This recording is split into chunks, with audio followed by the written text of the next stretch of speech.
નમસ્કાર દોસ્તો ફરી એકવાર હું વિમલ ભટ્ટી આપ સર્વેનું સ્વાગત કરું છું. તલાટીની જે પરીક્ષા આવી રહી છે આ પરીક્ષાને ધ્યાનમાં રાખીને આપણે પ્રથમ લેક્ચરની અંદર એક બેઝિક આપણો જે સિલેબસ છે, આપણો ટોપિકનું જે નામ છે વિજ્ઞાન અને ટેકનોલોજી તેમજ પર્યાવરણ, આ ત્રણેયના શબ્દના અર્થ સમજ્યા આપણે. ધેન આફ્ટર આ શબ્દો સાથે સંકળાયેલા જે દિવસો છે જે ક્યાંક ને ક્યાંક પરીક્ષામાં પૂછી શકાય છે એને આપણે ઊંડાણપૂર્વક કોન્સેપ્ટથી સમજવાનો પ્રયત્ન કર્યો. ધેન આફ્ટર આજના આ સેશનની અંદર આપણે સામાન્ય વિજ્ઞાન વિષય જે છે એને ભણવાની શરૂઆત કરવા જઈ રહ્યા છીએ.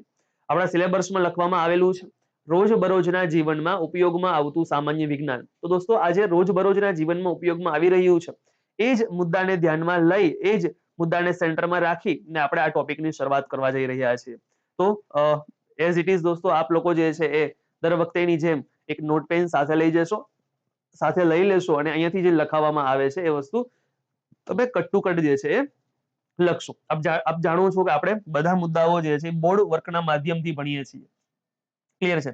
તો એક સરસ મજાની નોટ્સ બનાવવાનો આગ્રહ રાખશો જેથી કરીને આપને એક મસ્ત નોટ બનશે અને એક્ઝામ સમયે માત્ર ને માત્ર આપણને એ જ વાંચવાની રહેશે. ક્લિયર છે? ચાલો તો અહીંયા દોસ્તો લખવા જઈ રહ્યા છીએ આપણું ટોપિકનું ફર્સ્ટ લાઈન લખી છે રોજબરોજના જીવનમાં. ફર્સ્ટ લાઈન લખેલી છે આપણી અહીંયા રોજબરોજના જીવનમાં ઉપયોગમાં આવતું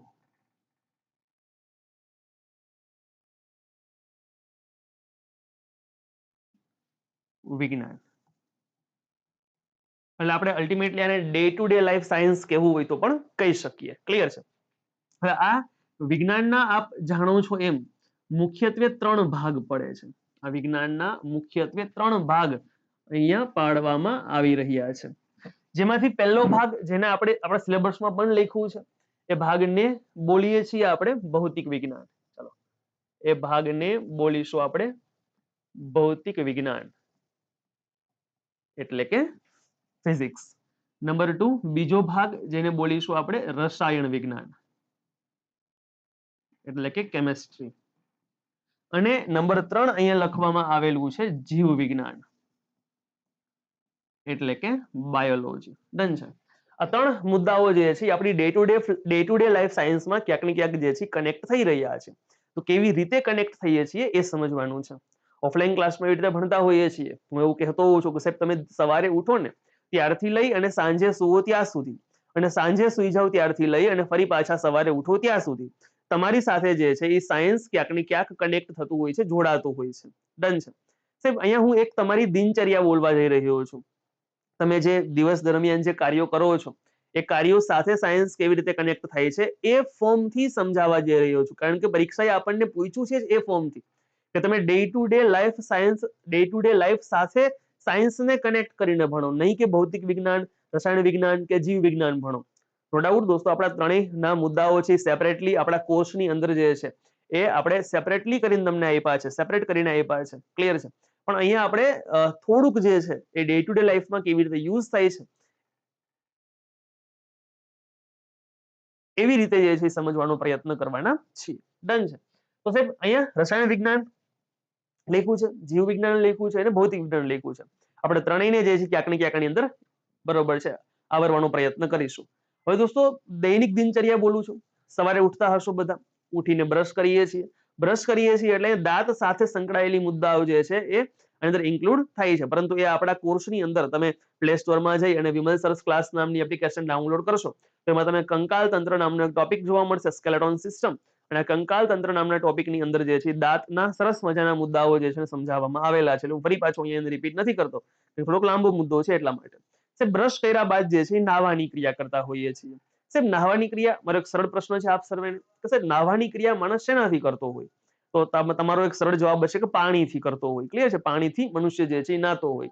સાહેબ બેલીફની મેન્સમાં એક ક્વેશ્ચન પૂછાણું હતું કે પાણીનું સૂત્ર લખો. ચલો બેલીફની મેન્સમાં પૂછાયેલો ક્વેશ્ચન કે પાણીનું સૂત્ર લખો. અને આપ જાણો છો કે રેવન્યુ તલાટીની અંદર પણ જે છે ક્યાંક ને ક્યાંક હવે મેન્સ નાખવામાં આવેલી છે અને આ મેન્સની અંદર જે એ પહેલા શરૂઆતના 10 ક્વેશ્ચન જે છે એક માર્કના રહેવાના છે. તો એક માર્કના પ્રશ્નનો ધ્યાનમાં રાખી અને તમને એક એવો પ્રશ્ન પૂછી શકાય. સાહેબ તમને ઘણાને એવું લાગતું હશે કે બહુ સરળ પ્રશ્ન છે, એટલે મોટા ભાગના છોકરાઓ જવાબ કદાચ કોમેન્ટ બોક્સમાં તમારે આનો જવાબ લખવાનો છે. ક્લિયર છે? 1 મિનિટ વિડીયોને પોઝ કરી અને કોમેન્ટ બોક્સમાં આનો જવાબ લખી નાખો. ક્લિયર છે? આશા રાખું તમે જવાબ લખી નાખ્યો હશે. મોટા ભાગના લોકોનો જવાબ જે છે એ હશે H2O. પાણીનું સૂત્ર પૂછાય એટલે મોટા ભાગના છોકરાઓ જવાબ લખતા હોય છે H2O, એટલે કે હાઇડ્રોજનના 2 અણુ અને ઓક્સિજનનો 1 અણુ જે છે એ ભેગા થઈ અને પાણીનો 1 અણુ બનાવે છે. પણ મારા વહાલા વિદ્યાર્થી મિત્રો, તમે જ્યારે પાણીનું સૂત્ર H2O લખો છો ત્યારે તમારું આ સૂત્ર જે છે એ ખોટું સાબિત થાય છે. કારણ કે દોસ્તો હું એક ક્વેશ્ચન સાથે લખવા જઈ રહ્યો છું. આ બાજુ સમજજો. એક ક્વેશ્ચન લખવા જઈ રહ્યો છું. ક્વેશ્ચન હવે પૂછાણો તો પાણીનું સૂત્ર. પાણીનું સૂત્ર લખો. પાણીનું સૂત્ર લખો દોસ્તો. તો આ સૂત્ર જે છે ને એ ગામ લખીએ એવું હશે H2O.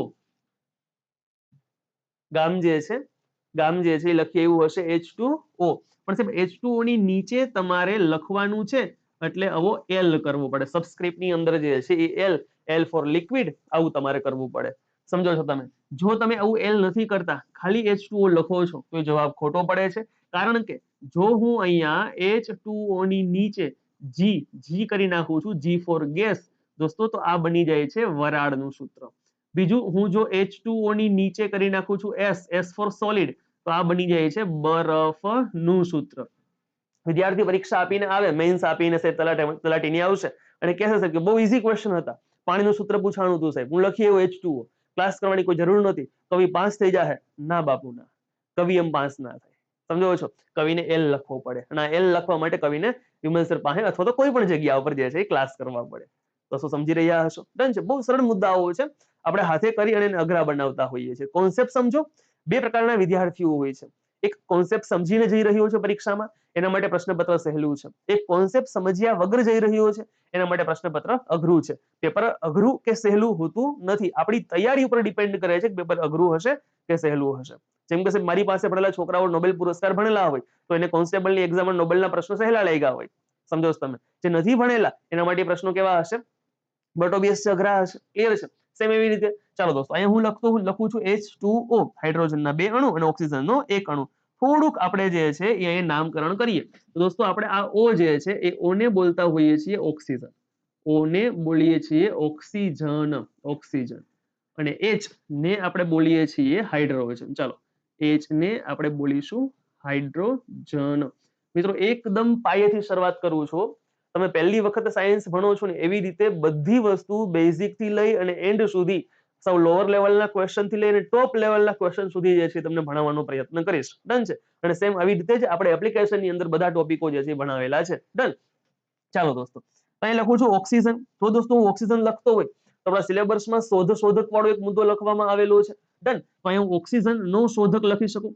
યાદ રાખજો, ઓક્સિજન ની જે શોધ છે એ કરેલી છે જેબી પ્રિસ્ટલી, એટલે કે લખાતું હોય છે જોસેફ પ્રિસ્ટલી. લખાતું હોય છે જોસેફ પ્રિસ્ટલી નામના વ્યક્તિ જે છે એને ઓક્સિજનની શોધ કરી છે. તો ઓક્સિજનની શોધ લખીએ છીએ તો પેરેલલ આ બાજુ હાઇડ્રોજનની પણ શોધ લખવી પડશે. આ શોધ જે છે એ કરે છે હેનરી કેવેન્ડિશ નામના વ્યક્તિ.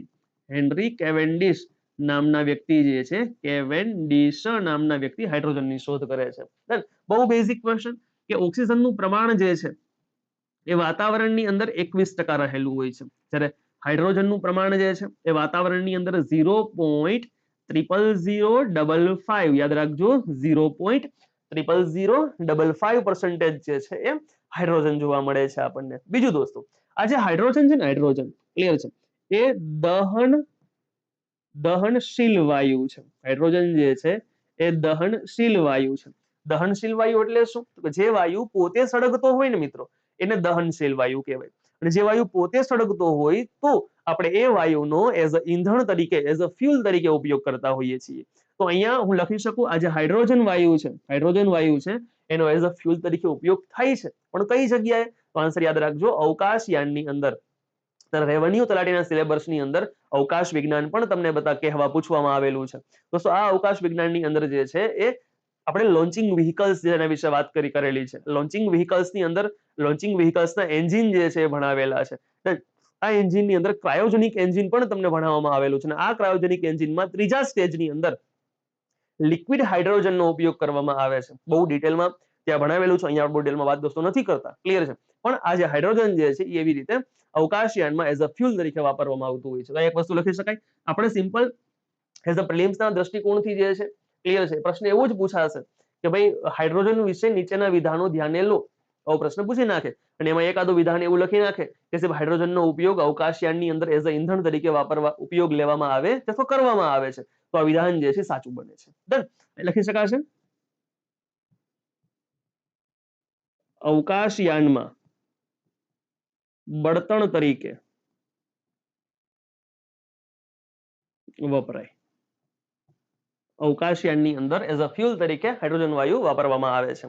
સાહેબ મેં નીચેના વિધાનો ધ્યાને લો એવો પ્રશ્ન પૂછ્યો હતો, તો આનો અર્થ એવો છે કે હજી એકાદું વિધાન હાઇડ્રોજન સાથે સંલગ્ન પરીક્ષામાં પૂછી શકાય.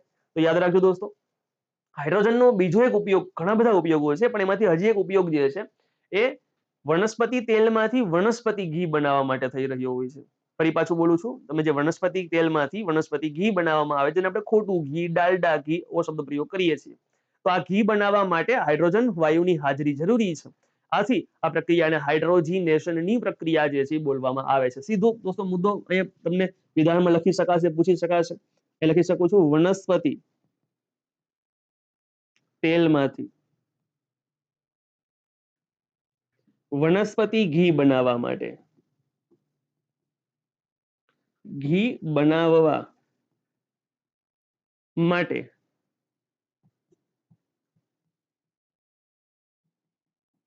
હાઇડ્રોજીનેશન ની પ્રક્રિયા કરવામાં આવે છે.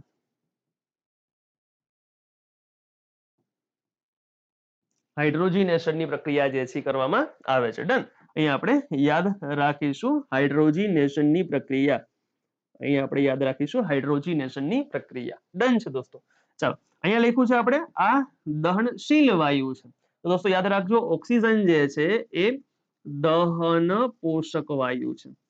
દહન પોષક વાયુ થશે. દહન પોષક એટલે તો કે સળગવામાં જે મદદ કરતો હોય તેવો વાયુ. ધીસ ઇઝ કોલ્ડ દહન પોષક વાયુ.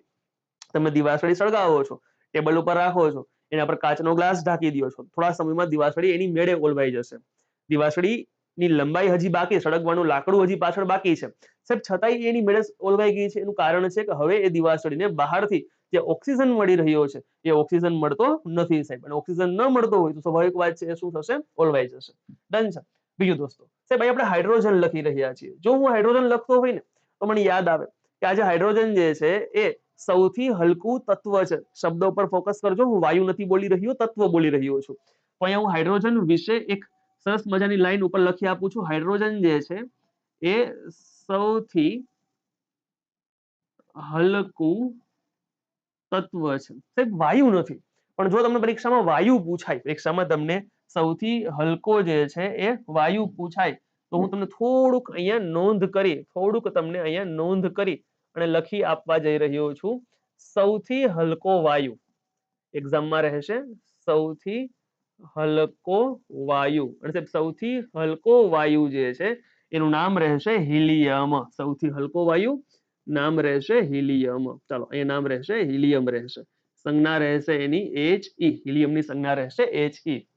ડન છે. એક સાયન્ટિફિક કારણ છે આની પાછળનું દોસ્તો, કે હાઇડ્રોજન પાસે એક ઇલેક્ટ્રોન છે, એક પ્રોટોન છે, ન્યુટ્રોન નથી. સિનિયર ક્લર્કની એક્ઝામમાં પૂછાયેલો પ્રશ્ન કે હાઇડ્રોજન નીચે પૈકી શું નથી ધરાવતો, તો આન્સર આવશે ન્યુટ્રોન નથી ધરાવતો. ડન છે. તો બીજું, હાઇડ્રોજનની પાસે એક જ ઇલેક્ટ્રોન છે. જે પરમાણુ પાસે એક ઇલેક્ટ્રોન હોય ને એ પરમાણુ કોઈ દિવસ સ્થિર ન રહી શકે, એ કોઈની ને કોઈની સાથે પ્રક્રિયા કરીને જોડાઈ જ જશે. જો એ કોઈ સાથે પ્રક્રિયા કરીને નથી જોડાવા મળતું એને કોઈ, તો કોક તો પોતા જેવું હશે કે જે પણ કોકને ગોતતું હશે. ઇટ મીન્સ કે બીજું હાઇડ્રોજન, તો આમ હાઇડ્રોજનના બે અણુ ભેગા થઈ અને H2 બનાવે. એટલા માટે તમે ઓલવેઝ કોઈ જગ્યા પર હાઇડ્રોજન લખેલો જોયો હશે ને તો એ H2 ફોર્મમાં જ લખેલો હશે. અને જો હું H2 ફોર્મ કરું છું તો એ પરમાણુમાંથી અણુ બની જતો જાય છે. એક કરતા વધારે પરમાણુઓનો સમૂહ, તો એને અણુ બોલવામાં આવે છે. અને આમ સાહેબ સૌથી હલકું તત્વ તમને પૂછાય તો હિલિયમ એ સ્વતંત્ર એકલું છે સાહેબ, તો આ હાઇડ્રોજન કરતા કેવું થઈ જશે, હવે હલકું થઈ જશે. ડન છે. એટલા માટે સૌથી હલકો વાયુ પૂછાય તો આન્સર આવશે હિલિયમ આવશે. હવે સાહેબ પરીક્ષામાં આવું ના પૂછે કે સૌથી હલકો વાયુ કયો જણાવો.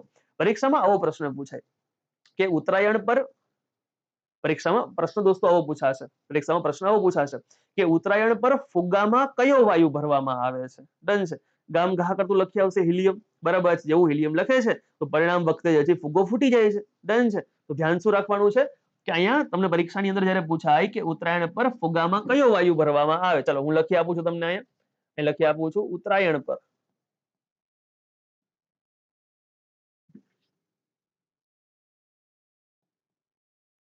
ફુગ્ગામાં કયો વાયુ ભરવામાં આવે, આવો ક્વેશ્ચન જે છે એ આવી રહ્યો છે. તો મિત્રો યાદ રાખજો આનો જવાબ જે છે આનો જવાબ છે રહેશે એસિટિલીન વાયુ. કયો વાયુ રહેશે? એસિટિલીન વાયુ જે છે એ અહીંયા જવાબ રહેશે. હવે સાહેબ તમે એસિટિલીન પાકું કરી ગયા છો, તમે લોકો એસિટિલીન પાકું કરી ગયા છો, પણ સાહેબ પરીક્ષા એસિટિલીન નથી લખતું ઓપ્શનમાં, એક્ઝામમાં એસિટિલીન લખેલો આવતું નથી. યાદ રાખજો દોસ્તો, અહીંયા લખ્યું હશે ઇથાઇન વાયુ, ઇથાઇન વાયુ, કારણ કે આ એસિટિલીન નું બીજું નામ જે છે એ ઇથાઇન છે. શું નામ છે? ઇથાઇન છે. તો એસિટિલીન અથવા તો ઇથાઇન વાયુ તમે જે ઉત્તરાયણ પર બનાવો, પહેલા ફુગા વેચવા વાળા હોય છે, ક્લિયર છે, ફુગા વેચવા વાળા છે એ પેલું મોટો એવો બાટલો રાખીને બેઠા હોય, તમે જાઓ એટલે આમ કરીને તમને આપી દે, લાવો 10 રૂપિયા કે, સમજો છો? તો એ જે ભરીને આપે છે ને એ ઇથાઇન વાયુ ભરીને આપે છે, એટલે કે એસિટિલીન વાયુ જે છે એ ભરીને આપે છે. સમજાયા મુદ્દાને? ડન. અહીંયા સૌથી હલકો વાયુ લખ્યો છે તો મને પેરેલલ યાદ આવે છે સૌથી ભારે વાયુ. ચલો તમે લોકો કોમેન્ટ બોક્સમાં લખવાનું છે સૌથી ભારે વાયુ જે છે કયો થશે, આવું તમારે કોમેન્ટ બોક્સમાં લખવાનું છે. ક્લિયર છે? તો હું લખવા જઈ રહ્યો છું સૌથી ભારે વાયુ, સૌથી ભારે વાયુ, સૌથી ભારે વાયુ. સાહેબ જ્યારે સૌથી ભારે વાયુ પૂછાય ને તમને પરીક્ષાની અંદર ત્યારે કદાચ તમે લોકો કોમેન્ટ બોક્સની અંદર કાર્બન ડાયોક્સાઇડ લખ્યું હશે, મને વિશ્વાસ છે. ડન છે. પણ અહીંયા આન્સર રહેશે આર્ગોન વાયુ. કયો રહેશે? આર્ગોન વાયુ જે છે એ સૌથી ભારે વાયુમાં સમાવેશ થાય. હવે આપણો તો અલ્ટિમેટલી મુદ્દો એમ જ છે કે એક્ઝામમાં પૂછાય કેવી રીતે આર્ગોન વાયુ. તો સરળ રીતે તો શું ક્વેશ્ચન પૂછાય કે ટ્યુબલાઇટ અને બલ્બની અંદર ચમક ઉત્પન્ન કરવા માટે કયો વાયુ ભરવામાં આવે છે? તો આન્સર રહેશે આર્ગોન વાયુ. આર્ગોન અને નિયોન બે આવે છે, બંને લખી નાખીએ આપણે. ચાલો અહીં લખી શકાય, અહીં લખી શકાય ટ્યુબલાઇટ અને બલ્બમાં ચમક ઉત્પન્ન કરવા માટે, ચમક ઉત્પન્ન કરવા માટે કયો વાયુ ભરાય છે, એમાં ભરવામાં આવે છે, કયો વાયુ ભરવામાં આવે છે? તો શું આન્સર રહેશે? અહીંયા એનો આન્સર રહેશે આર્ગોન, આન્સર રહેશે આર્ગોન અથવા તો નિયોન વાયુ જે છે એ ભરવામાં આવે છે. ડન. આ હેલોજન સમૂહના સભ્યો છે એટલા માટે આપણે હેલોજન લાઇટ આવો શબ્દ પ્રયોગ કરતા હોઈએ છીએ, તમને ખ્યાલ હોય તો. લગ્ન પ્રસંગોમાં જે મોટી વિશાળ લાઇટો મારવામાં આવે તો હેલોજન લાઇટ મારી આવો શબ્દ પ્રયોગ કરીએ છીએ. ક્લિયર છે? ચલો સાહેબ તમે એક વાયુ બોલ્યા હતા કાર્બન ડાયોક્સાઇડ, તમે એક વાયુ હમણાં બોલ્યા હતા ભારેની અંદર કાર્બન ડાયોક્સાઇડ. તો દોસ્તો અહીંયા હું આપની ઈચ્છા શક્તિ પૂરી કરું છું અને આ બે લખ્યા છે તો ત્રીજો એક લખી આપું છું પેરેલલ કાર્બન ડાયોક્સાઇડ. બોલે તો CO2, CO2 ને આપણે બોલી રહ્યા છીએ કાર્બન ડાયોક્સાઇડ, કાર્બન ડાયોક્સાઇડ જે છે લખી રહ્યા છીએ. સાહેબ જો હું એ કાર્બન ડાયોક્સાઇડ નામ લખી રહ્યો છું તો મારે ઉપરના બેની જેમ સાહેબ આનું શોધક, આનું પ્રમાણ અને કેવો વાયુ છે એ લખવું પડે.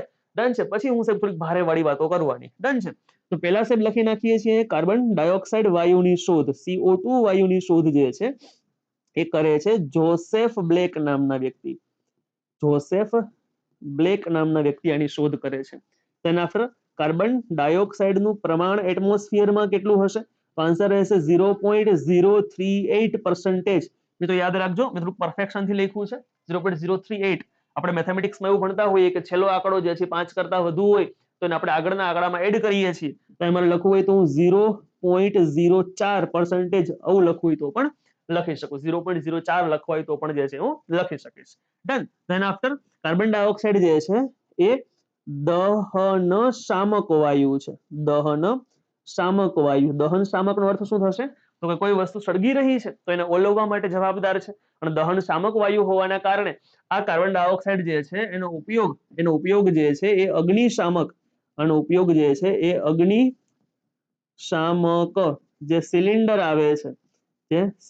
આવે છે એમાં ભરવામાં થાય છે. હવે સાહેબ અગ્નિશામક સિલિન્ડર જે હોય છે એની અંદર અગ્નિશામક સિલિન્ડર જે છે એની અંદર જે આપણે કાર્બન ડાયોક્સાઇડ ભરીએ છીએ દોસ્તો, આ કાર્બન ડાયોક્સાઇડ ગેસ ફોર્મમાં નથી ભરતા, વાયુ ફોર્મમાં ભરતા નથી. થોડુંક ઠંડા તાપમાન થોડુંક ઘટાડી અને ગેસમાંથી લિક્વિડમાંથી સોલિડમાં કન્વર્ટ કરી અને આપણે ઘન સ્વરૂપમાં કાર્બન ડાયોક્સાઇડને ફેરવીને લખીએ છીએ. જો મિત્રો કાર્બન ડાયોક્સાઇડ ઘન સ્વરૂપમાં ફેરવાઈ જાય ને તો નોટ કરી લેજો, યાદ રાખજો, એને બોલવામાં આવે છે સૂકો બરફ. ઘન CO2 જે હોય એને બોલવામાં આવે છે સૂકો બરફ, એને બોલીએ છીએ. અને સૂકા બરફનું સૂત્ર પરીક્ષામાં પૂછાઈ ચૂક્યું છે. સૂકા બરફનું સૂત્ર છોકરાઓ સૂત્ર જણાવો તો આન્સર રહેશે ઘન CO2. પણ યાદ રાખવું, ઓપ્શનમાં ઘન CO2 ન લખ્યું હોય ત્યાં લખેલું હશે CO2 સબસ્ક્રિપ્ટની અંદર SS ફોર સોલિડ. ઘનનો અર્થ શું થઈ ગયો છે? સોલિડ થઈ ગયો છે. તો આવું જે છે એ લખેલું આવશે. હવે દોસ્તો કાર્બન ડાયોક્સાઇડ વાયુ જે છે ને, કાર્બન ડાયોક્સાઇડ વાયુ ક્યાંક ને ક્યાંક વાતાવરણની અંદર ગરમી ઉત્પન્ન કરવા માટે જવાબદાર છે. મેં કીધું છોકરો ભારે છે, યાદ રાખજો, સૌથી ભારે નથી પણ ભારે છે. ડન છે. તો એટમોસ્ફિયરની અંદર ટેમ્પરેચર ઊંચું લઈ જવા માટે, તાપમાન ઊંચું લઈ જવા માટે ક્યાંક ને ક્યાંક આ જવાબદાર છે. આપણે એન્વાયરમેન્ટનો પોર્શન જે છે એ ખૂબ ડિટેલમાં ભણેલા છીએ દોસ્તો. એપ્લિકેશનમાં મસ્ત મજાના લેક્ચરો જે છે એ મૂકેલા છે. અને એમાંય દોસ્તો એન્વાયરમેન્ટનો એવો એક સેશન 1.5 કલાકનો એવો એક સેશન કે જેમાંથી અત્યાર સુધી લગભગ મોટા ભાગની જીપીએસસી ની એક્ઝામ હોય, ક્લાસ 3 ની એક્ઝામ હોય કે કોઈ પણ પરીક્ષા હોય એમાં એકાદા 2 પ્રશ્ન એ લેક્ચરમાંથી પડ્યા છે. તો આવો એક લેક્ચર આપણે બધા વિદ્યાર્થીઓ માટે એપ્લિકેશનમાં ફ્રી રાખ્યો છે. તો આપ રેવન્યુ તલાટીના પોર્શનમાં જશો અથવા જીપીએસસી ના પોર્શનમાં જશો, સાહેબ ફોલ્ડરમાં જશો તો ત્યાં તમને જે એન્વાયરમેન્ટ નામનું ફોલ્ડર દેખાય એમાં જે પહેલો લેક્ચર તમને મૂકેલો હશે એન્વાયરમેન્ટ પાર્ટ 1, આ લેક્ચર તમે જોશો ત્યાં તો તમને એ જગ્યા પર પર્યાવરણ સાથે સંકળાયેલી વિવિધ સંધિઓ ક્લિયર છે તેમજ જે નીતિઓ ઘડવામાં આવેલી છે એ લેક્ચર ત્યાં મૂકવામાં આવેલો છે. તો ડન દોસ્તો, આપ લોકોએ એ લેક્ચર ન જોયું હોય, ફ્રી છે બધા માટે, તો આપ લોકો ત્યાં જઈ અને એક લેક્ચર જોજો. મસ્ત મજાની છે. ત્યાં પણ સેમ એવી રીતે આપણે લખીને જ મુદ્દાઓ ભણાવેલા છે. તો સરસ નોટ્સ બનાવશો તો નોટ્સમાં તમને બધી એક્ઝામ જે છે એની અંદર એ નોટ્સ કામ લાગશે. તો સાહેબ 11 પ્રકારના અલગ અલગ જે છે તમને 11 પ્રકારના ગ્રીન હાઉસ ગેસીસ વિશે ત્યાં વાત કરવામાં આવેલી છે. ડન છે. એક સરળ પ્રશ્ન પૂછું છું, જો તમને આ પ્રશ્નનો જવાબ નથી આવડી રહ્યો, ક્લિયર છે, તો તમારે જે છે એ લેક્ચર જોવો મારી દ્રષ્ટિએ આવશ્યક છે.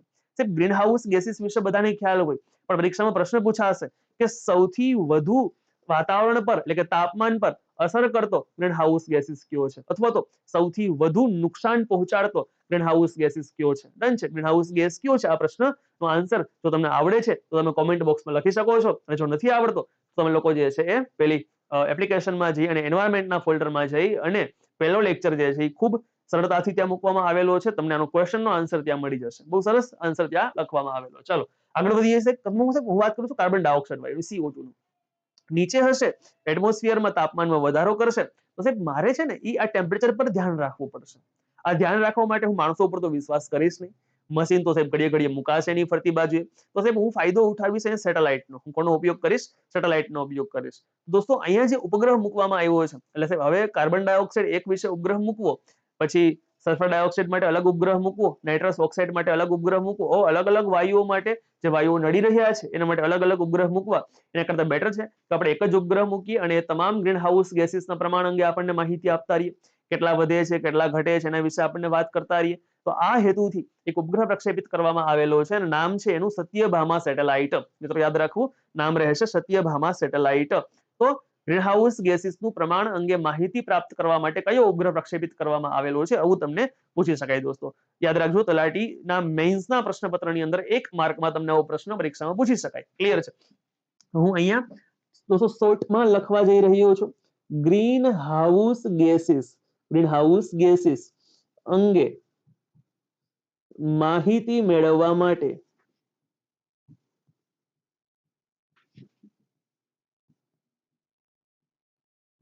સત્યભામા સેટેલાઇટ પ્રક્ષેપિત કરવામાં આવેલ છે. ડન છે. સત્યભામા સેટેલાઇટ પ્રક્ષેપિત કરવામાં આવેલો છે. હવે સત્યભામા કૃષ્ણ ભગવાનના એક વાઇફનું નામ છે. ડન છે. કૃષ્ણ ભગવાનને મુખ્ય 8 પટરાણીઓ હતા, આપ જાણો છો. એમાં બીજું એક મહત્વનું નામ છે રૂકમણીજી. હવે સત્યભામા નામનો ઉપગ્રહ જ્યારે અવકાશમાં પ્રક્ષેપિત કર્યો તો જસ્ટ જોક માટે રૂકમણીજી છે એને કૃષ્ણ ભગવાનને કીધું, ભગવાન આમ થોડી ના હાલે કે તમે કે એકના નામનો ઉપગ્રહ મૂકો ને અમાર નામનું કે હોવારનું પ્લોટિંગ નહીં, અમાર નામનું કાઈ નહીં કે. ડન છે. તમે અમાર નામનો ઉપગ્રહ મૂકો. એટલે કૃષ્ણ ભગવાને ઉપરથી ફોન કર્યો પૃથ્વી ઉપર, કોને? તો કે ઈસરોની અંદર. હવે દોસ્તો ઈસરોના અધ્યક્ષ કોણ છે? હાલ આ લેક્ચર તમે જોઈ રહ્યા છો. ડન છે. જૂન 2025 ની અંદર આપ લેક્ચર જોઈ રહ્યા છો, અથવા તમે કોઈ પણ મુદ્દે લેક્ચર જોઈ રહ્યા તો જૂન 2025 ની સાપેક્ષે જે છે તમારે ઈસરોના અધ્યક્ષનું નામ કોમેન્ટ બોક્સમાં જણાવવાનું છે. આશા રાખું તમે લોકો આ નામ જે છે એ વી નારાયણન જે છે લખેલું હશે. વી નારાયણન જે છે ઈસરોના વર્તમાન અધ્યક્ષ છે. હું 2025 જૂનની ધ્યાનમાં રાખીને બોલવા જઈ રહ્યો છું. ડન છે. અને દોસ્તો આ હમણાં જ ચેન્જ થયા છે 14 જાન્યુઆરી 2025 થી આ ચેન્જ થયા છે. ડન છે. તો વી નારાયણને ફોન કરે છે કે ભાઈ તમે જે છે એક સારામાં સારો ઉપગ્રહ બનાવો અને જે છે પૃથ્વીની બહાર અવકાશમાં તરતો મૂકો છે. પણ એ ઉપગ્રહનું નામ રાખો સત્યભામાની જગ્યાએ તો રાખ્યું જ છે. બીજું તમે નામ રાખો રૂકમણી સેટેલાઇટ, આવું નામ રાખો. તો વી નારાયણ કહે છે ઓકે. દોસ્તો વાસ્તવમાં વી નારાયણ હું જે બોલવા જઈ રહ્યો છું ઉપગ્રહ વી નારાયણ નથી મૂક્યો ને. જસ્ટ એક તમને યાદ રાખવાના ઉદ્દેશ્યથી કહું છું. ક્લિયર છે. તો એક ઉપગ્રહ અવકાશમાં પ્રક્ષેપિત કરવાની વાત છે. દોસ્તો બહુ સ્પેશિયલ ઉપગ્રહ રાખવાની વાત કરી હતી. એટલા માટે આ ઉપગ્રહ જે છે એ ભારતનો સૌપ્રથમ સંરક્ષણ કમ્યુનિકેશન સેટેલાઇટ એટલે કે ભાઈ આ ઉપગ્રહ જે છે લશ્કરી સંચાર સેટેલાઇટ જે છે મૂક્યો છે. તમે જાણતા જોતા હશો કે બોર્ડર છે, શેરશાહ છે, એવા મૂવીની અંદર ઉપગ્રહો માફ કરશો જે પેલા સૈનિકો વાતો કરી રહ્યા હોય છે. તો આ સિક્રેટ વાતો જે હોકી ટોકી દ્વારા થઈ રહી છે એ પાકિસ્તાન વાળા પણ સાંભળતા હશે. એવું નથી કે આપણે પણ એની વાત સાંભળીએ તો સિક્રેટ જેવું સારું કઈ રહેતું નથી. તો આમાં સૌપ્રથમ જે છે એ સૈનિકો કોમ્યુનિકેશન પરફેક્શન થી કરી શકે એ હેતુથી જે છે આ ઉપગ્રહ પ્રક્ષેપિત કરવામાં આવેલો છે. ડન છે.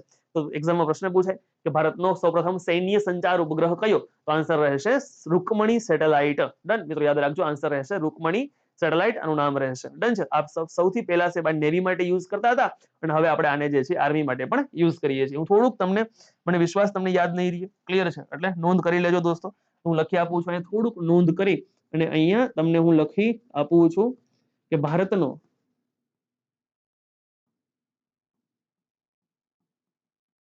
સૌ પ્રથમ સૈન્ય સંચાર ઉપગ્રહ અને નામ રહેશે એનું રૂકમણી સેટેલાઇટ. નામ રહેશે એનું રૂકમણી સેટેલાઇટ. ડન છે દોસ્તો. ચલો આશા રાખું આપણે સમજાતું હશે. ડન છે. તો દોસ્તો હું હાઇડ્રોજન, ઓક્સિજન અને કાર્બન ડાયોક્સાઇડ આવા 3 મુદ્દા લખી રહ્યો છું. તો પેરેલલ મને યાદ આવે કે ત્રણેયમાં જે સૌથી વધુ છે એ મારે લખવો જોઈએ દોસ્તો. સૌથી વધુ વાયુ છે એ મારે લખવો જોઈએ. અને આપ જાણો છો કે સૌથી વધુ વાયુનો જ્યારે પ્રશ્ન પૂછાય પરીક્ષામાં જ્યારે મુદ્દો આવશે ત્યારે ઓલવેઝ આન્સર રહેશે નાઇટ્રોજન વાયુ. ઓલવેઝ આન્સર જે છે એ આપ જાણો છો રહેતો હોય છે નાઇટ્રોજન વાયુ. એટલે હું એક હેડિંગ કરી લખવા જઈ રહ્યો છું નાઇટ્રોજન. સંજ્ઞા રહેશે એની એન. નાઇટ્રોજન આવી સંજ્ઞા રહેશે. દોસ્તો અને વ્યવહારિક ફોર્મમાં તો N2 લખાય છે. ખાલી N નથી લખતા આપણે N2 લખાય છે. નાઇટ્રોજન ની શોધ કોને કરી? ચાલો આપ કોમેન્ટ બોક્સમાં જણાવશો કે નાઇટ્રોજન વાયુની શોધ કોણે કરી? જો આનું નામ બોલવા જઈએ ને તો આનું નામ જે છે રુથરફોર્ડ થાય. શું નામ થશે? રુથરફોર્ડ થશે. ક્લિયર છે. તો પાછો પ્રશ્ન ઉભો થયો કે સાહેબ માર્કેટમાં તો 2 રુથરફોર્ડ આટા મારે છે. એક ડેનિયલ રુથરફોર્ડ, એક અર્નેસ્ટ રુથરફોર્ડ. તો આ બેમાંથી કોણ હશે? કોમેન્ટ બોક્સમાં નામ જણાવો દોસ્તો. પુશ કરી અને કોમેન્ટ બોક્સમાં લખો દોસ્તો. ફરી પાછા આવો લખીને. ડન છે. જો તમે લોકો ડેનિયલ રુથરફોર્ડ લખી રહ્યા છો તો તમે સાચા છો. અર્નેસ્ટ વાળા જે છે ખોટા છે. એટલે અહીંયા લખવા જઈ રહ્યા છીએ આપણે ડેનિયલ રુથરફોર્ડ. અહીં લખવા જઈ રહ્યા છીએ ડેનિયલ રુથરફોર્ડ. આવું આપણે લખવા જઈ રહ્યા છીએ ડેનિયલ રુથરફોર્ડ. તો નાઇટ્રોજન નું પ્રમાણ જે છે એ વાતાવરણની અંદર 78% 78% જે છે નાઇટ્રોજનનું પ્રમાણ વાતાવરણની અંદર આવેલું હોય છે. ડન છે. દોસ્તો બીજી ફિલ્મોની અંદર કૃત્રિમ ધુમાડો ઉત્પન્ન કરવા માટે કયો વાયુ વાપરવામાં આવે? આવો પ્રશ્ન સીધો પૂછી શકાય તો આન્સર રહેશે નાઇટ્રોજન વાયુ જે છે વાપરવામાં આવે. હું લખી શકું અહીંયા ફિલ્મોમાં કૃત્રિમ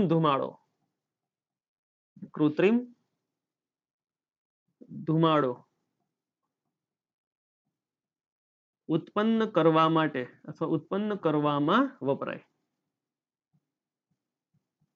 નાઇટ્રોજન વાયુના અન્ય પણ ઘણા બધા ઉપયોગો છે. અન્ય પણ ઘણા બધા ઉપયોગો નાઇટ્રોજન વાયુના છે જે તમારે જે છે એ હોમવર્કની અંદર એટલે કે ઘરે જે છે એ લખવાના છે. ડન છે. જાતે લખવાના છે. જે મળી આવે એ લખી જવાનું છોકરાઓ. ક્લિયર છે. ચલો સાહેબ જો હું એક નામ લખું છું ડેનિયલ રુથરફોર્ડ.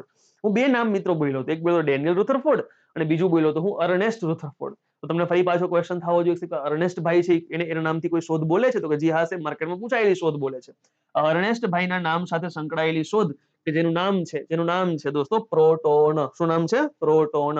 ગોલ્ડસ્મિથ પણ સંકળાયેલા છે આ નામ પ્રોટોન સાથે, પણ અર્નેસ્ટ રુથરફોર્ડ પણ પ્રોટોનની શોધ કરે છે. હજુ હું પ્રોટોન શબ્દ બોલી રહ્યો છું, પ્રોટોન, તો તમને 100% ખ્યાલ છે કે કોઈ પણ પરમાણુ હોય, કોઈ પણ પરમાણુ, કે પરમાણુના સેન્ટરની અંદર પ્રોટોન અને ન્યુટ્રોન રહેલા હોય અને ફરતે જે કક્ષા આવેલી છે આ કક્ષાની અંદર જે છે એ ઇલેક્ટ્રોન ચક્કર લગાવતા હોય છે, ઇલેક્ટ્રોન ચક્કર લગાવતા હોય છે. ડન. પેલી કક્ષામાં 2 ઇલેક્ટ્રોન હોય, બીજી કક્ષામાં 8 ઇલેક્ટ્રોન હોય. 1 2 3 4 5 6 7 અને 8. આમ સાહેબ આગળ વધતા જશે કક્ષામાં ઇલેક્ટ્રોન કેટલા છે એની સંખ્યા જાણવા માટેનું સૂત્ર છે 2n². આવું દોસ્તો તમામ વસ્તુ આપણે અણુ, પરમાણુ, તત્વના ચેપ્ટરમાં બહુ ડિટેલમાં ભણાવેલી છે. આ એક મસ્ત મજાનો નાનકડો ઓવરવ્યુ છે, સમજજો. અહીંયા 3 વસ્તુ વિશે આપણે ચર્ચાઓ કરવાની છે, જેમાંથી વસ્તુ નંબર 1 જેનું નામ રહેશે ન્યુટ્રોન. વસ્તુ નંબર 1 નામ રહેશે ન્યુટ્રોન. તો દોસ્તો હું ન્યુટ્રોન નામ લખી રહ્યો છું, ન્યુટ્રોન નામ. તો અહીંયા ન્યુટ્રોન ની શોધ જે છે એ આવશે અર્નેસ્ટ રુથરફોર્ડ. ચલો અહીં લખશું આપણે અર્નેસ્ટ રુથરફોર્ડ. અર્નેસ્ટ રુથરફોર્ડ જે છે એ આના શોધક રહેશે. ડન છે સાહેબ. હું ઇલેક્ટ્રોનનો શોધક લખું છું અત્યારે, પરંતુ એની પહેલા આ જે અર્નેસ્ટ ભાઈ છે ને એને હજી બીજી 2 શોધ કરી છે મહત્વની, થોડીક હું તમને એ લખી આપું પેરેલલ અહીંયા. ડન છે. બીજી 2 મહત્વની શોધ એના ભાઈના નામ પર બોલે છે, જેમાંથી એક છે આલ્ફા કણ અને એક રહેશે બીટા કણ. આલ્ફા કણ અને બીટા કણ. આની શોધ પણ કોણ કરશે? તો કે અર્નેસ્ટ રુથરફોર્ડ જે છે એ આની શોધ જે છે એ કરશે દોસ્તો. ક્લિયર છે? અર્નેસ્ટ રુથરફોર્ડ આની શોધ કરે છે, આલ્ફા કણ અને બીટા કણ. જો હું આલ્ફા અને બીટા આ બંનેની શોધ પણ આ ભાઈ જ કરશે. જો હું આલ્ફા અને બીટા આવું લખી રહ્યો છું તો તમારા મનમાં એક ત્રીજો કણ બાકી રહી જતો હશે. ક્લિયર? જેનું નામ છે ગામા. તમારા મનમાં એક ત્રીજો કણ રહેતો, જેનું નામ રહેશે ગામા કણ. ગામા કણ જે છે એની શોધ કરે છે વિલાર્ડ નામના વ્યક્તિ. વિલાર્ડ નામના વ્યક્તિ છે, ઘણી એક્ઝામમાં પૂછાયેલો પ્રશ્ન.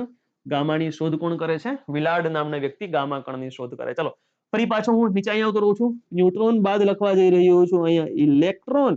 ચલો અહીંયા લખી નાખીએ છીએ ઇલેક્ટ્રોન અને પેરેલલ લખી નાખીએ છીએ આપણે ન્યુટ્રોન. ચલો ઇલેક્ટ્રોન અને બીજું રહેશે ન્યુટ્રોન.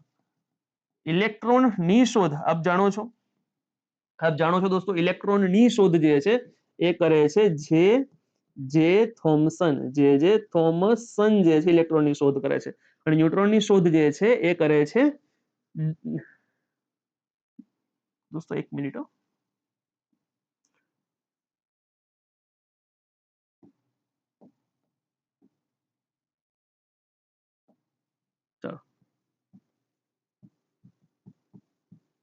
ન્યુટ્રોન. ડન છે. ચાલો તો ન્યુટ્રોનની શોધ જે છે જેમ્સ ચેડવિક કરે છે. એક્ઝામમાં ખાલી જે છે ચેડવિક આપણને લખીને આપવામાં આવેલું હોય છે. ડન છે?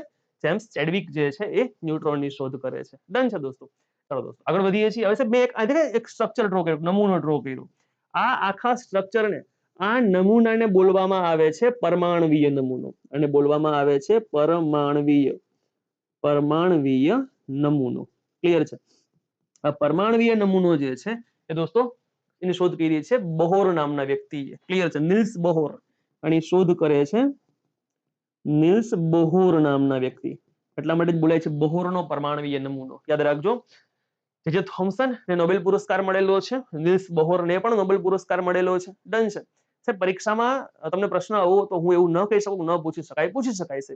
ક્લિયર છે? કે નીચે પૈકી કઈ નોબેલ વિજેતા જોડી બ્લડ રિલેશન ધરાવતી નથી દોસ્તો? આવો પ્રશ્ન એક નોબેલના બહુ હાઈ લેવલના ક્વેશ્ચન પૂછાય છે.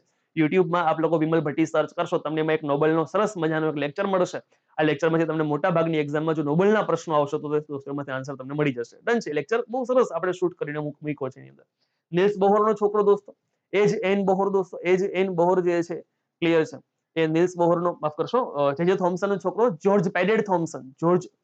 નિલ્સ જે થોમ્સન નો જે પુત્ર છે એ પુત્રનું દોસ્તો નામ થશે જોર્જ પેડેડ થોમ્સન. એટલે કે લખી શકો અહીંયા જોર્જ પી થોમ્સન. અને નિલ્સ બોહરનો છોકરો જે છે એનો પુત્ર જે છે એનું નામ રહેશે એજ એન બોહર.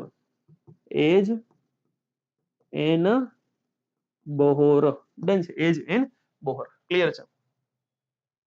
બોહર ની બોહર આવે.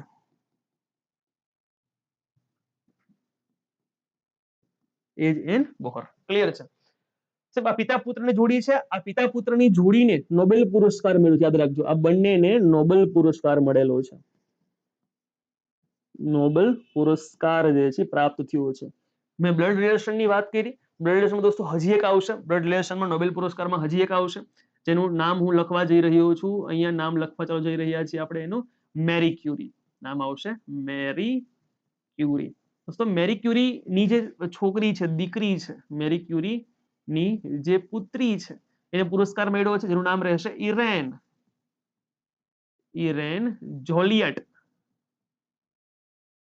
ક્યુરી, ઇરેન જોલિયટ ક્યુરી ને પણ નોબેલ પુરસ્કાર દોસ્તો મળેલો છે, ઇરેન જોલિયટ ક્યુરીને પણ પુરસ્કાર મળેલો છે દોસ્તો.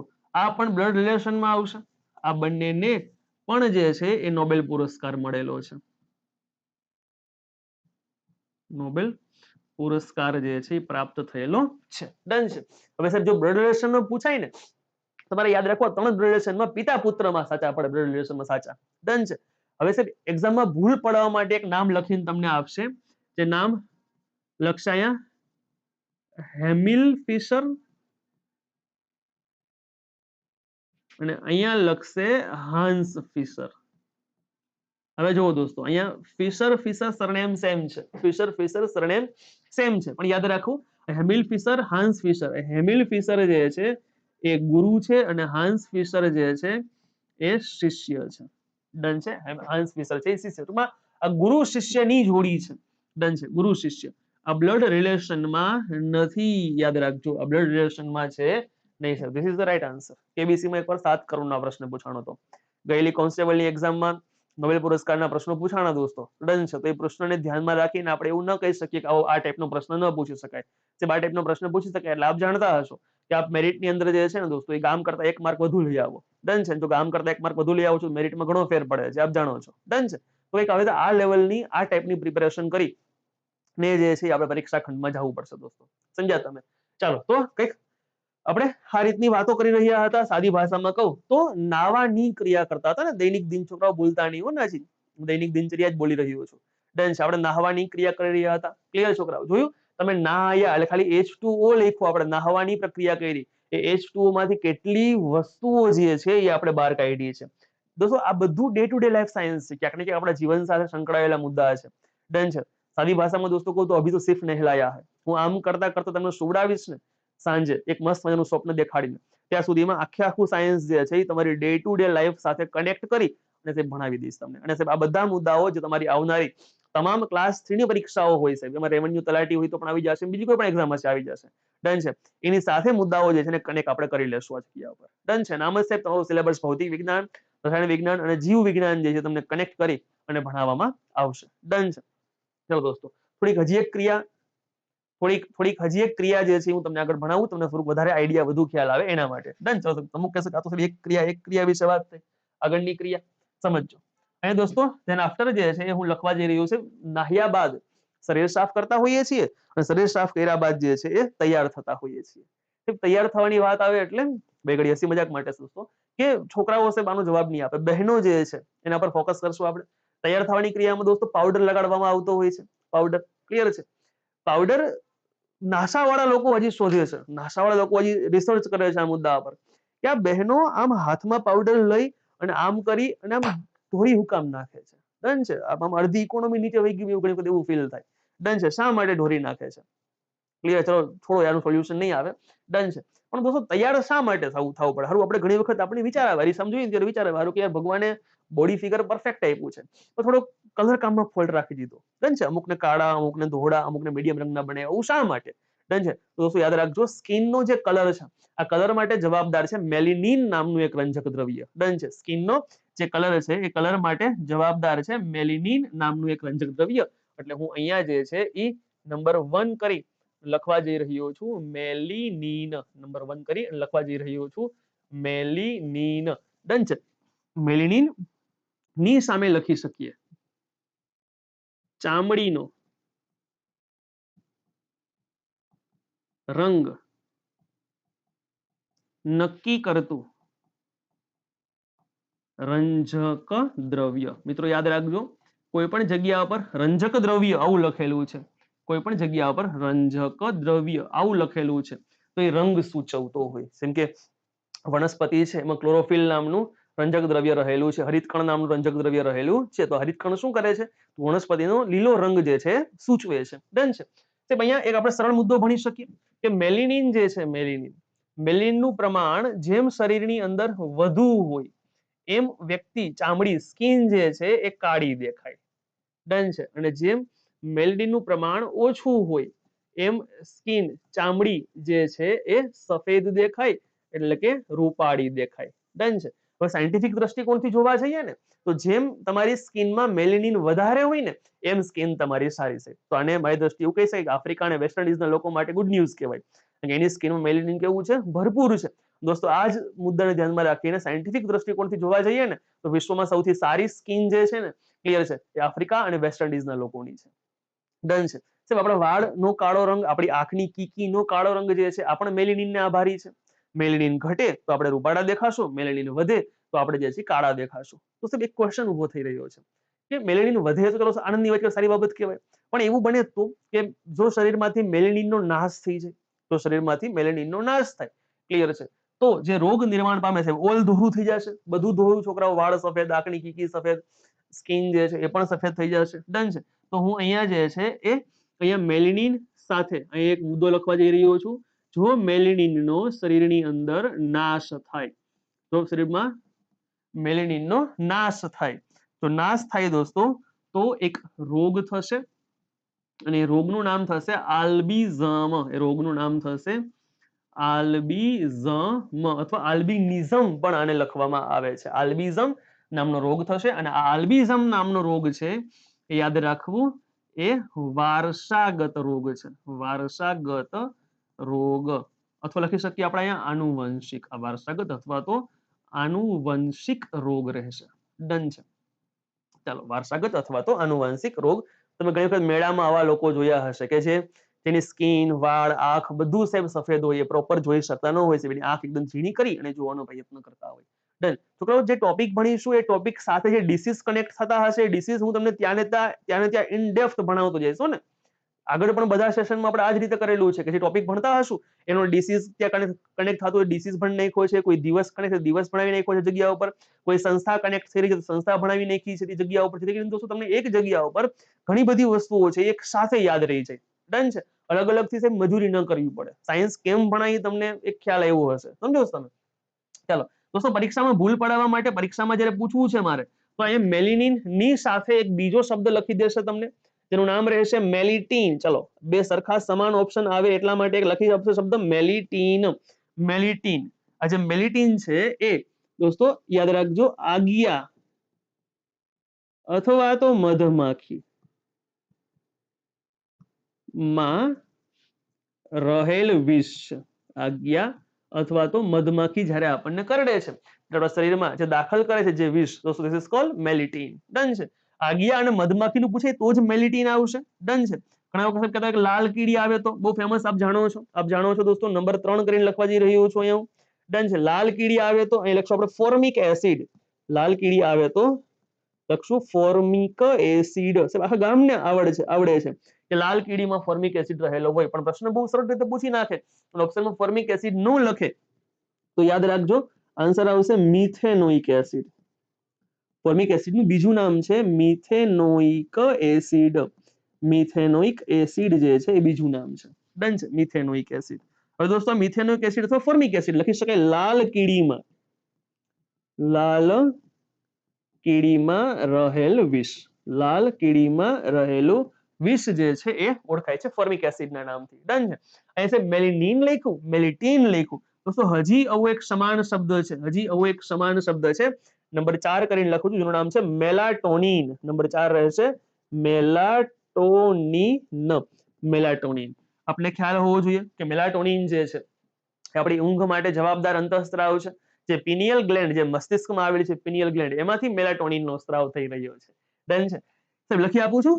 મેલાટોનિન જે છે એ ઊંઘ માટે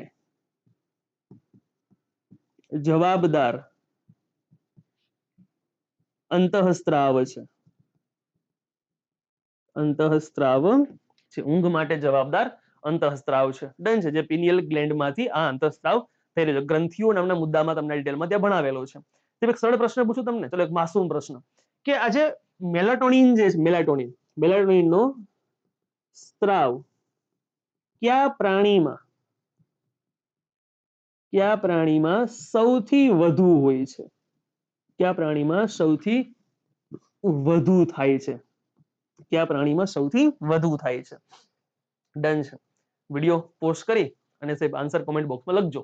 તો આફ્ટર જોજો સાહેબ, યાદ રાખજો. અહીંયા આન્સર જે છે એ રહેતો હોય છે દેડકો. આન્સર રહેતો હોય છે દેડકો. સાહેબ આપણને આન્સર આવડી ગયો, આન્સર દેડકો રહીએ છે, પણ એક્ઝામમાં જ્યારે આપવા જઈએ છીએ તો ઓપ્શનમાં દેડકો લખેલું નથી હોતું, કવિ ફિટ થઈ જાય. ક્લિયર છે? યાદ રાખજો, ત્યાં લખેલું છે દેડકાનું વૈજ્ઞાનિક નામ. સાહેબ આપણે હવે આવા જે વૈજ્ઞાનિક નામ છે ને એ પણ પેરેલલ જોવા પડશે. કે હવે એક્ઝામમાં સાયન્ટિફિક નેમ પૂછવા માંડ્યા છે. સફરજનનું વૈજ્ઞાનિક નામ કોન્સ્ટેબલ એક્ઝામ પૂછી લીધું સાહેબ. ડન છે. આ તો હવે એને પૂછવું સાહેબ, અને ઘણા લોકો હવે ભણાવવાનું ચાલુ કરશે, પણ સાહેબ આપણે આ 9 વર્ષથી આ જ સિસ્ટમથી ભણાવીએ છીએ. 9 વર્ષથી આપણે આ જ પેટર્નને ફોલો કરીએ છીએ. બધી વસ્તુને પેરેલલ કવર કરતી જ આવી કામની વસ્તુ આવે છે. એને દેડકાનું વૈજ્ઞાનિક નામ દોસ્તો રહેતું હોય છે રાણા ટાઇગ્રીના. ઓપ્શનમાં લખેલું રાણા ટાઇગ્રીના છે. હિમંત સરનો છોકરો હોય છે, વિદ્યાર્થી હોય, એ આમાં સાહેબ ઘા કરી જાય. સમજાયા મુદ્દાને? કવિ પાસ થઈ જાય. ડન છે દોસ્તો. તો છોકરાઓ તૈયાર થવાની વાત હું કરતો હતો ને, બરાબર? પાવડર લગાડવાની વાત, સ્કિન, મેલેનિન, મેલિટીન, મેલાટોનિન. ડન છે. તો આ મુદ્દાને આપણે કવર કર્યો. ક્લિયર છે? આશા રાખું દોસ્તો તમને આ પેટર્ન છે સમજાતી હશે, મજા આવતી હશે. ડે ટુ ડે લાઈફમાં સાયન્સ કેમ કનેક્ટ થાય છે એના વિશે વાત કરીએ છીએ આપણે. તૈયાર કર્યા છે દોસ્તો? નાસ્તો કરાવીશ સરસ મજાનો દોસ્તો. નાસ્તો એટલે આઈ થિંક 2-3 કલાકનો લેક્ચર નાસ્તાનો છોકરાઓ થશે, અને 2-3 કલાકમાંથી લગભગ એક્ઝામ તમે ઉપાડીને જોઈ લો, 10 માંથી 9 એક્ઝામમાં ક્વેશ્ચન આ નાસ્તાના ટોપિકમાંથી નીકળતો હોય છે. ડન છે? નાસ્તો કરાવીશ, બહાર ફરવા લઈ જઈશ, પૃથ્વીની બહાર આંટો મરાડાવીશ, બધે ગ્રહ ઉપર લઈ જઈશ, નીચે લેતો આવીશ, ધૂમકેતુની પૂંછડીમાંથી જે છે આપણે જીવના રચકણો લેતા આવશું અને જીવો વિશે અભ્યાસ કરવાનું ચાલુ કરશું. આવું સાહેબ લાઈનમાં જે છે રસ્તામાં બધું દેખાશે, હું પ્રકાશ ભણાવીશ તમને. આવી સાહેબ એક સરસ મજાની પેટર્ન સાથે જે છે આખું દોસ્તો નહીં બોલું, બાકી સિસ્ટમ લીક થઈ જાય એટલા માટે, પદ્ધતિ લીક થઈ જાય એટલા માટે. ડન છે? તો સાહેબ આખી એક મસ્ત સિસ્ટમથી જે છે તમને આખું દિનચર્યા ફોર્મમાં સાયન્સ આખું વચ્ચે અંદર બેસાડી અને ભણાવી દઈશ દોસ્તો. સમજો છો તમે? તો હવે એક બહુ શોર્ટ એન્ડ સ્વીટ વાર્તા ફોર્મમાં સાયન્સ જે છે આપણે ભણાવવામાં આવશે. ડન છે? તો સાહેબ આપ લોકો જે છે એ આ જ ફોર્મેટથી ભણવા માંગો છો. તલાટીની એક બેચ જે છે, મહત્વના 4 વિષયો દોસ્તો. ગણિત તમને આમાં ભણાવવામાં આવી રહ્યું છે, યાદ રાખજો. 20 માર્કનું તલાટીમાં છે. રીઝનિંગની વાત નથી કરતો, ખાલી ગણિતની વાત જ કરું છું. સામાન્ય વિજ્ઞાન વિષય, વિજ્ઞાન ટેકનોલોજી અને પર્યાવરણ, આ ત્રણેય ભેગા થઈને 30 માર્ક્સના, એ પછી 30 અને 20 50 માર્ક્સનો કોમ્બો જે છે એ તમને એક સરસ મજાની ઓફર, ડિસ્કાઉન્ટ ઓફર સાથે જે છે એ એપ્લિકેશન તમારે ગૂગલ પ્લે સ્ટોરમાં જવાનું છે, લખવાનું છે વિમલ સર્સ ક્લાસ, એટલે જે એપ્લિકેશન તમને મળશે આ એપ્લિકેશન પર જે છે એ તમને જે છે એ રેવન્યુ તલાટીના ફોલ્ડરમાં આ કોમ્બો જે છે એ આપવામાં આવેલો છે. ડન છે? અદ્ભુત ફોર્મમાં છે, એકવાર જઈને જોતા આવજો. એવું ન થાય કે પરીક્ષા પૂરી થાય અને તેના હું સ્ક્રીનશોટ મૂકું તેને જોવું પડે કે ઓહો સાહેબ આ તો આમાંથી હતું. તો બેટર છે કે આપણે અત્યારે જોઈ લઈએ સાહેબ, અને સમય સાથે જે છે એ તૈયારી કરે છે, સમય સાથે જેને સમજણ આવે છે એ જ સાચો વિદ્યાર્થી છે. ક્લિયર છે? છતાંય પણ કોઈ ક્વેશ્ચન કોઈ ટેલિગ્રામમાં જઈ વિમલ ભટ્ટી સર્ચ કરજો અને ત્યાં જે છે ક્વેરી ફોર્મ ફોલ્ડરમાં જઈ અને તમે તમારી ક્વેરી જે છે લખી શકો છો. તમારી ક્વેરી જે છે સોલ્વ કરવામાં આવશે. ડન છે દોસ્તો? આટલું રાખીએ છીએ, મળીએ છીએ નેક્સ્ટ લેક્ચરમાં. Thank you so much. જય હિન્દ, જય ભારત.